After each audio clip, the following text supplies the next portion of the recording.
Well, this video is about how to find the differentiation of a determinant. So for a 2 by 2 matrix, wherein if I can write this determinant as 2 columns or either as 2 rows, because it's a 2 by 2 matrix. So for instance, if I have this matrix sin x, log x, e and 1 by x.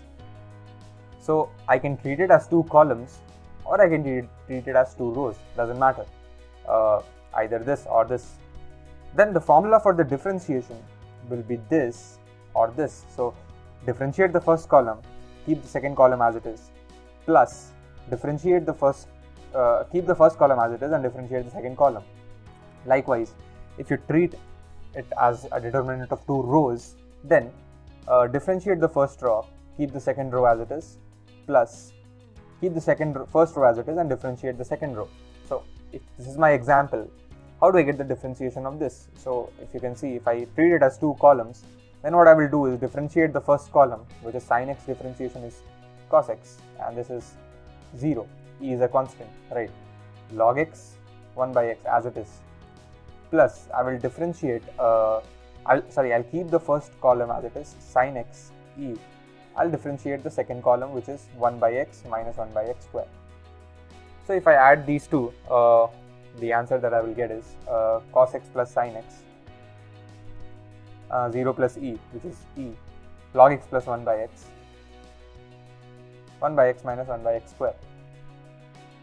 What you'll realize is if I treat it as a differentiation of 2 or a determinant of 2 rows, I'll get the exact same answer, and you can verify that. So if I differentiate the first row and I keep the second row as it is, so I'll have a cos x, I'll have a 1 by x, e 1 by x as it is, plus if I keep the first row as it is, sin x log x, and I differentiate the second row, that's 0 minus 1 by x square. Very much visible that if you add these two up, you'll get an e plus 0 here, you'll get a cos x plus sin x here, you already had that. You get a 1 by x plus log x here, you have it here, you'll get a 1 by x minus 1 by x square, you have it here. So either you can do it using this or using this, it won't make a difference. That's how it goes for a 2 by 2 matrix. For a 3 by 3 matrix, also it's almost the same thing. That okay, you have a 3 by 3 matrix, 4, 5, 6, 7, 8, 9. So you can treat it as 3 columns. Differentiate the first column, keep the other 2 as it is. Differentiate the second column, keep the other 2 as it is. Differentiate the third column, keep the other 2 as it is, and add them up, right?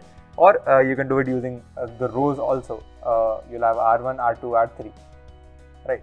So differentiate the first row, keep the other 2 as it is. Differentiate the second row, keep the other 2 as it is. Differentiate the third row, keep the other 2 as it is, and add these 3 determinants up, right? That's how you will get the differentiation of a determinant, right?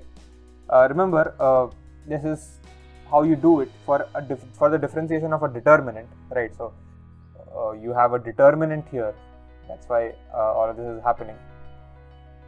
So remember, treat all of these as determinants because this property that you're seeing is for determinants.